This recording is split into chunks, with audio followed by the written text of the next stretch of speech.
말씀을 준비하면서 또 다시 또 우리가 너무나 잘 아는 이솝 우화 중에 토끼와 거북이 경주가 다시 생각이 났습니다. 누가 더 빨라요? 토끼가 더 빠르죠. 그럼 누가 이겨야 돼요? 경주하면? 토끼가 누가 이겼어요? 놀라운 일이 일어났어요. 동화니까. 동화를 통해 주는 또 우리 메시지가, 인생에 대한 메시지가 크죠. 분명히 토끼가 빨라요. 근데 경기는 거북이가 이겼어요. 이유가 뭘까? 여러 가지로 분석할 수 있어요. 근데 한 가지 분명한 것은 토끼와 거북이는 경주에 임하면서 서로 바라보는 것이 달랐다는 겁니다. 토끼는 거북이를 보고 경주했어요. 잔꾀를 부립니다. 여유를 핍니다. 잠을 잡니다. 거북이를 보니까 여유가 있는 거죠. 그러나 이 참 느림보 거북이는 바보스러울 정도로 무엇을 바라보고 경주를 하는가 하면 결승점을 바라보면서 오직 한 걸음 한 걸음 최선을 다하여 힘을 내 경주에 임합니다. 느린 것으로 인하여서, 뒤처진 것으로 인하여서 낙심하지 않습니다. 포기하지 않습니다. 끝까지 한눈 팔지 않고 결승점을 바라보면서 오직 인내하면서 경주에만 집중하는 이 거북이의 모습을 동화 속에서 우리가 또 보게 되죠. 동화지만 우리가 인생을 살아가면서 무엇을 바라보고 살아가느냐라고 하는 문제는 정말 중요한 문제이다라고 하는 것이죠. 왜일까요? 바라보면 바라보는 것으로 끝나지가 않죠. 바라보는 것이 우리의 마음을 지배하고 우리의 삶을 지배하기 때문에 그것이 우리의 인생이 된다는 것이죠. 그러므로 내가 무엇을 바라보고 무슨 생각을 가지면서 하루하루 삶을 살아가느냐라고 하는 문제는 정말 중요한 문제이고, 성경 66권을 통해서도 이 바라봄에 관한 법칙과 이 삶의 자세는 끊임없이 우리에게 또 가르치고 말씀해 주고 있는 것을 보게 돼요. 모든 하나님의 자녀와 백성들이, 모든 그리스도인들이 마음에 무엇을 품고 마음의 방향이 어디를 향해서 하나님이 선물로 주신 하루하루의 삶을 살아가야 할 것인가에 대한 분명하고 명확한 메시지를 성경은 우리에게 준다는 겁니다. 신앙생활도 마찬가지죠. 우리가 신앙생활을 승리해야 되겠죠. 그죠? 신앙생활을 승리할 때 신앙생활이 즐겁고 신앙생활이 행복한 거예요. 신앙생활을 내가 즐겁고 행복하게 할 때 우리의 삶이 즐겁고 행복한 것이죠. 우리가 신앙생활을 승리하며 삶을 살아가려면 우리가 무엇을 바라보면서 신앙생활을 해야 되느냐라고 하는 이 질문 앞에 우리가 정직하게 다시 한번 설 필요가 있다라고 하는 것이죠. 아시다시피 이 히브리서 11장 우리가 잘 아는 믿음장입니다. 우리가 오늘 12장을 읽었지만 11장을 보게 되면 우리가 본받아야 될 믿음의 선조들, 믿음의 조상들, 믿음의 선대들을 쭉 이제 언급하면서 그들이 더 나은 본향인 천국을 사모하면서 어떻게 믿음으로 그들에게 주어진 그 인생과 삶의 여정을 또 감당하며 살아갔는지를 또 증언하는 내용이 히브리 11장에 쫙 소개되고 있어요. 한 주간 시간이 되면 11장도 한번 쭉 읽어보시면 좋겠습니다. 그리고 오늘 말씀에서 히브리서 기자는 계속해서 11장에 이어서 믿음의 공동체를 향하여서 예수님을 바라보는 삶에 대해서 권면하는 것을 보게 돼요. 여러분, 이제 우리가 더욱더 예수님을 바라보는 삶을 사십시다라고 그렇게 지금 히브리서 기자가 이 히브리서를 읽는 독자인 믿음의 공동체를 향하여 권면하고 있는 것을 보게 되죠. 우리 한글 성경에는 바라본다라고 하는 이 단어가 갖는 보다 세밀한 뉘앙스와 의미를 우리가 또 정확하게 포착할 수 없는데, 이 바라본다라고 하는 그 원어적인 의미는 어떤 의미를 담고 있는가 하면 이제 다른 것을 이렇게 바라보다가 시선을 돌이키는 겁니다. 그리고 어떤 한 것에 어떤 하나의 것에 시선을 딱 고정시키고 계속해서 집중적으로 그것을 바라보는 것. 그것이 오늘 예수를 바라보자라고 했을 때 바라보자라고 하는 단어가 갖는 의미이다 하는 겁니다. 여러분 어떤 것을 하나 딱 정해놓고 그것을 계속 집중해서 바라보게 되면 어떤 일이 일어날까요? 네? 한번 실험해 볼까요? 뭐 제 이 얼굴이 그렇게 잘 생긴 건 아니지만은 다른 모든 것 다 내려놓고 저의 얼굴 한번 집중해서 한번 쫙 보세요. 불쾌합니까?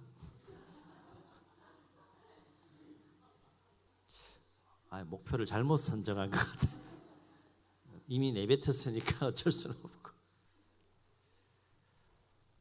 하나의 시선을 딱 고정시키고 계속해서 그 하나를 집중해서 보게 되면 어떤 현상이 일어나는가 하면 그것만 보이는 거예요. 잡념이 없어지는 거죠.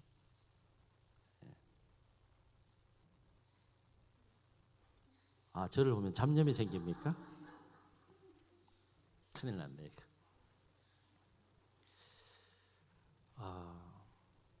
오늘 말씀에서 바라본다라고 하는 그 단어가 갖는 의미가 그런 거예요. 다른 곳을 보다가 시선을 다시 돌이켜가지고 하나의 어떤 것을 딱 시선을 고정시킨 다음에 그것을 계속해서 집중해서 바라보는 거예요. 그런데 그 바라봐야 할 대상이 누구라는 겁니까? 예수를 바라보자. 그렇게 예수님을 바라보자. 여러분이 하루하루 삶을 살아가면서 이런 상황 저런 상황들을 만나게 될 때 그때마다 그 예수님을 다 바라보고 바라본다는 건 생각하는 거죠. 깊이 묵상하는 거죠. 그 예수님을 바라볼 수만 있다 그러면 그 예수님께 집중할 수만 있다 그러면 여러분이 어떤 삶을 살아갈 수 있는지를 그 삶의 현장에서 체험하고 경험할 수 있기를 주의 이름으로 축원합니다. 그러므로 우리가 예수님을 바라보자라고 하는 것은 우리가 다른 어떤 것에 우리의 마음을 두거나 시선을 두지 않고 오직 예수님을 바라보는 삶에 더욱더 집중할 것을 강조하는 겉면이라고 할 수 있습니다. 이것은 그만큼 계속적으로 예수님을 바라보는 삶이 이 세상을 살아가는 그리스도인들이 가져야 될 중요한 삶의 자세이기 때문에 이렇게 강조하는 것이죠. 그렇다면 왜 히브리서 기자는 믿음의 공동체를 향하여서 계속해서 여러분 예수님을 우리 좀 더 바라보며 사십시다 라고 그렇게 강조하며 권면하는 것일까? 오늘 말씀을 통해서 우리 두 가지 중요한 이유를 우리가 생각할 수 있어요. 첫째는 예수님은 패배자가 아니라 승리자이시기 때문에 우리가 그 예수님을 바라봐야 된다는 거예요. 여러분 패배자를 바라볼 때 마음이 어때요? 패배자를 바라볼 때 마음이 좀 좋으면 좀 점검하셔야 돼요. 승리자를 바라볼 때 마음이 어때요?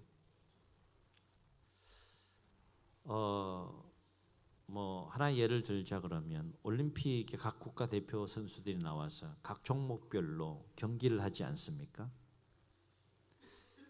우리 대한민국 국가대표 선수들이 경기를 해서 또 상대를 계속 이겨 나아갈 때 그리고 마침내 금메달을 탁 딸 때 어때요 기분이?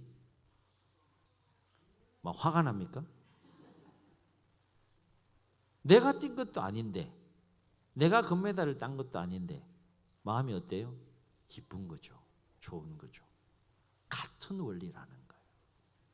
패배자인 예수님이 아니라 승리하신 승리자로서의 예수님을 우리가 바라보며 삶을 살아가야 하는 이유가 여기에 있다. 예수님은 무엇에 대한 승리자일까? 그게 세 가지에 대해서 승리하시는 모습을 오늘 말씀을 통해서도 우리가 볼 수 있는데 첫째는 죄악과의 싸움에서 승리하셨다는 거예요. 죄악. 여러분 매일매일 삶 가운데 이 죄와 악과의 싸움을 매일매일 하시잖아요. 안 하시는구나. 네. 지난 일주일 동안 치열하게 이 죄악과 싸우셨어요. 죄악과 싸우신 분들은 예배하는 태도와 자세가 달라요.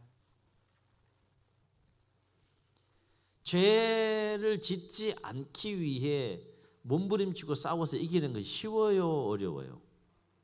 쉬워야 돼요, 어려워야 돼요? 쉬워야 돼요. 쉬워야 되는데 어려워요, 어려워요? 예수님은 그 죄악과 싸워 승리하신 분이시다 하는 거예요. 예수님의 공생애를 보면 그래서 끊임없이 우리를 그 죄악에서 구원하시기 위해 그 죄악의 권세와 씨름하시면서 싸우시면서 이기시는 예수님의 모습을 우리가 만나게 됩니다. 패배하지 않아요. 반드시 이겨요.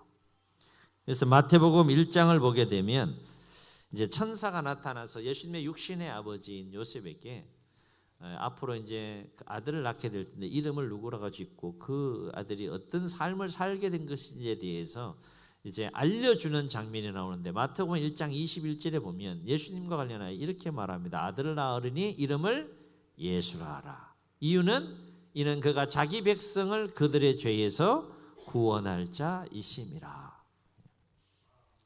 죄악과 싸워서 이김으로 죄에서 우리를 구원하신 승리자 되신 그 예수님, 그 예수님을 여러분 바라봅시다. 이렇게 권면하고 있는 겁니다. 무엇에 대한 예수님은 승리하셨느냐? 죄악과의 싸움에서만 승리하신 것이 아니라 하나님의 아들로서 삶을 살아가는 길을, 인생길을 걸어가는, 공생의 길을 걸어가는 예수님의 삶 속에는 수많은 시험이 있었고 시련이 있었고 고난들이 있었는데 예수님은 그 모든 고난을 능히 싸워 이기신 분이시다. 아멘.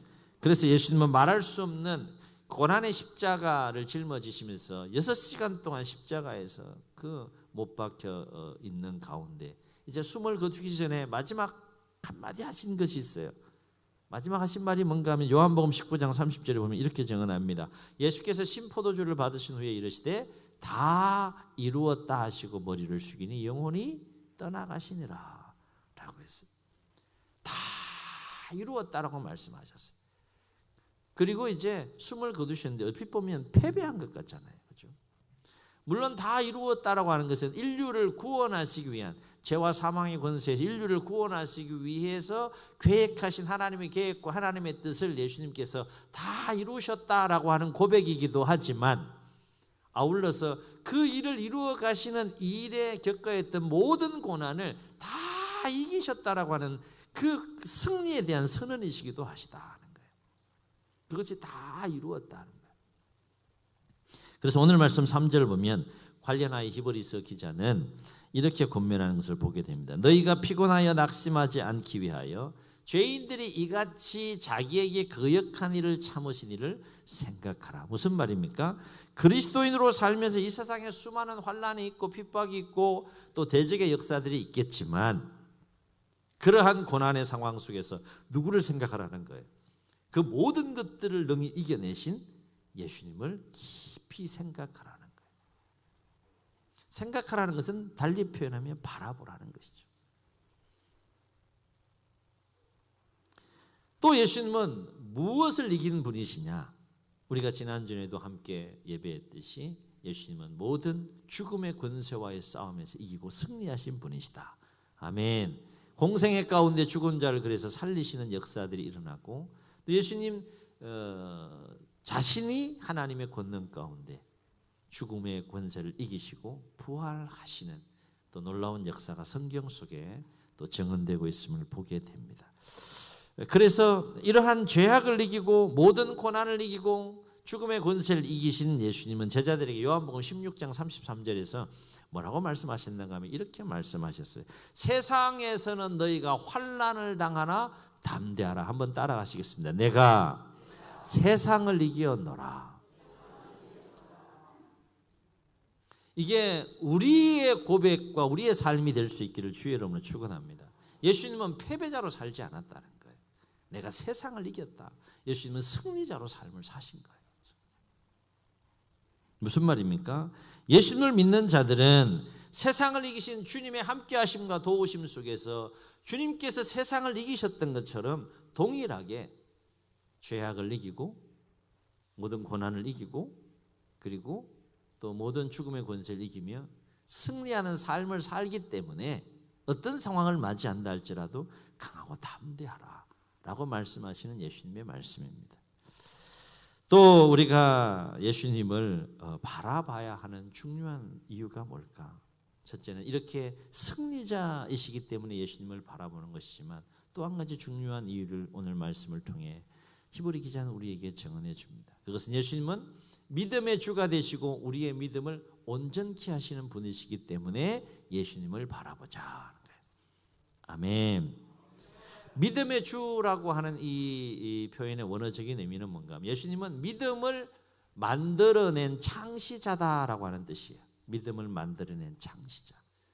그러니까 우리 안에 이 믿음이 없이는 우리가 신앙생활 할 수 없잖아요. 믿음이 없이는 우리가 복음의 진리를 깨달을 수 없고 우리가 죄사함 받고 하나님의 자녀가 되어 영원한 삶을 우리가 누릴 수 없잖아요. 그 믿음을 만드신 창시자가 누구라는 거예요? 예수님이 만드셨다. 그리고 믿음을 온전케 하시는 이라고 하는 것은 어떤 의미가 있는가 하면 그 믿음을 만드신 그 예수님이 그 믿음을 우리 안에서 완성시키시는 분이시다 하는 거예요. 완성시키시는 분.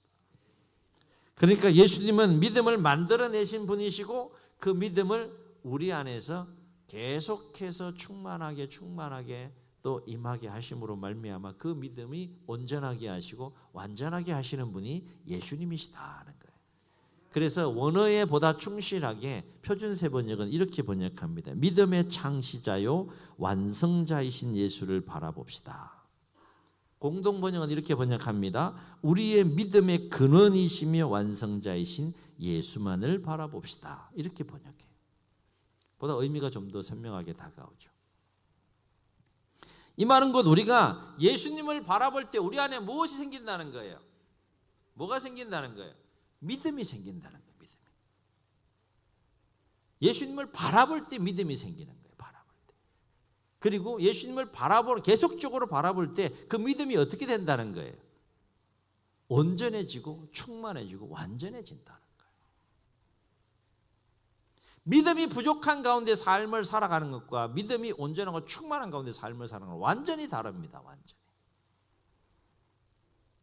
믿음이 부족하거나 믿음이 없는 사람들은 넘어져요.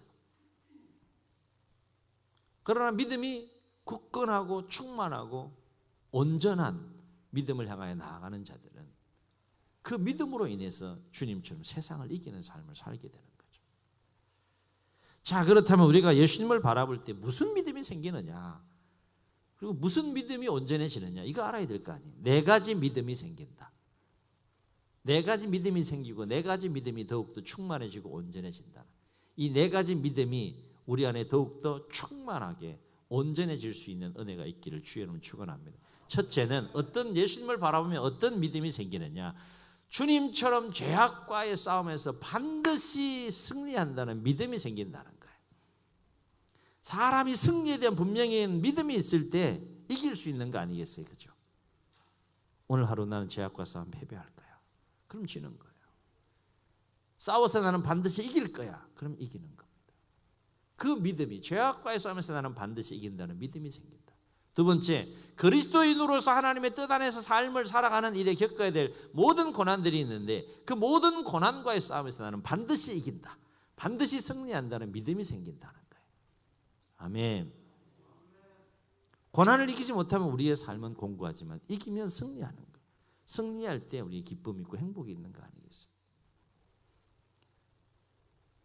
또 어떤 주님을 바라볼 때 어떤 믿음이 우리 안에 생기느냐, 주님처럼 죽음의 권세와의 싸움에서, 치열한 싸움에서 나는 반드시 이기고 승리한다는 분명한 믿음이 생긴다는 거예요. 한 가지 더, 죄악과 싸워 이기죠. 고난과 싸워 이기죠. 죽음의 권세와 싸워 이기죠. 이렇게 믿음의 선한 싸움 속에서 결국에는 우리가 반드시 그 모든 것들을 이겨내므로 주님처럼 천국에서 영원한 영광을 나는 누리게 된다라고 하는 분명한 믿음이 생긴다는 거예요. 아멘. 아멘. 이 네 가지 믿음이 예수님을 바라볼 때 여러분 가운데 충만하게 채워질 수 있기를 주의 이름으로 축원합니다. 자, 한번 따라해 보시겠습니다. 나는 반드시 승리한다. 여러분이 싸워서 이겨내야 될 것이 무엇이 되었든지 간에 이렇게 날마다 선포하고 고백하면서 그 싸움에 임하시기를 주의 이름으로 축원합니다. 한 번 더 따라하십시다. 나는 반드시 승리한다. 옆 사람 한번 축복합시다. 당신은 반드시 승리합니다. 승리합니다. 한 번 더 따라 하시겠습니다. 나는 반드시 패배한다. 패배한다. 정신 똑바로 차리셔야 돼요. 승리한다. 나는 내가 싸워서 이겨내야 될 그 싸움의 대상과 내용과 그 환경이 무엇이 되었든지 간에 나는 이 싸움에서 반드시 이기고 반드시 승리한다 라는 믿음을 갖게 되면 싸울 힘이 생겨요. 소망이 생깁니다. 그 믿음 때문에. 나는 반드시 패배해 그러면 싸울 힘이 생기지가 않는 거예요. 낙심이 오고요. 두려움이 오는 거예요. 무엇의 차이입니까? 믿음의 차이예요. 믿음의 차이.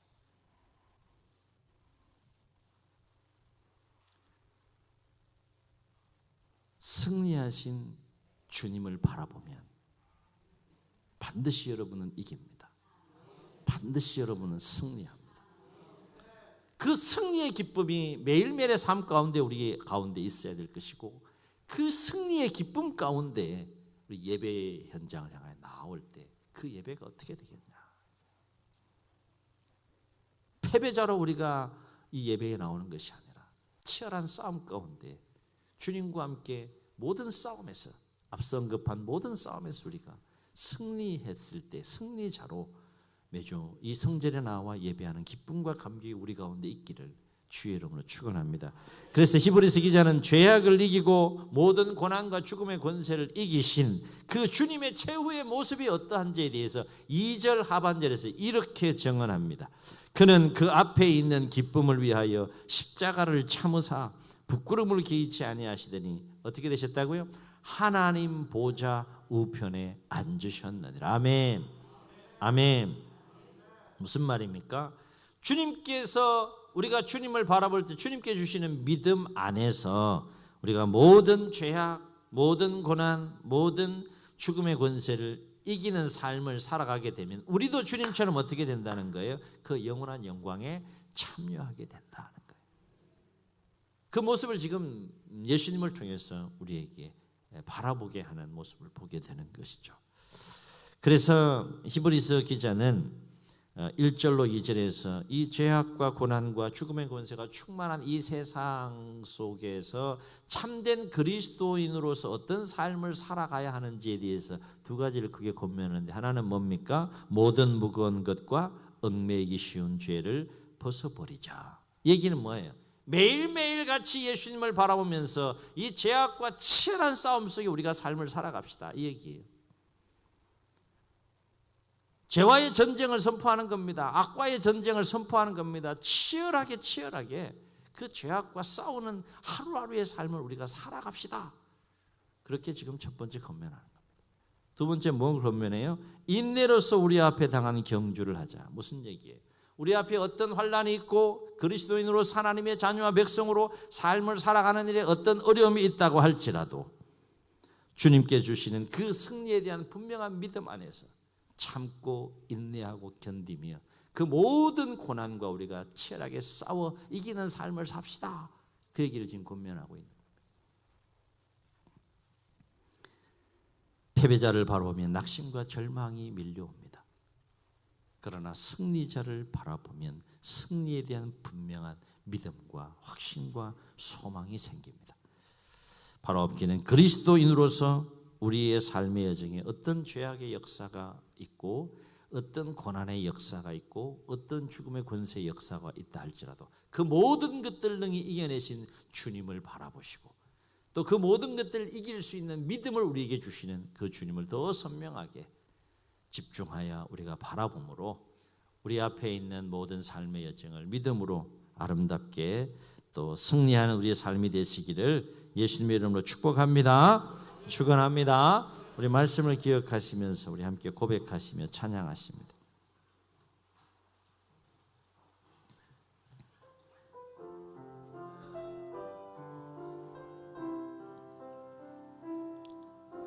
주님 다시 오실 때까지 나는 이 길을 가리라.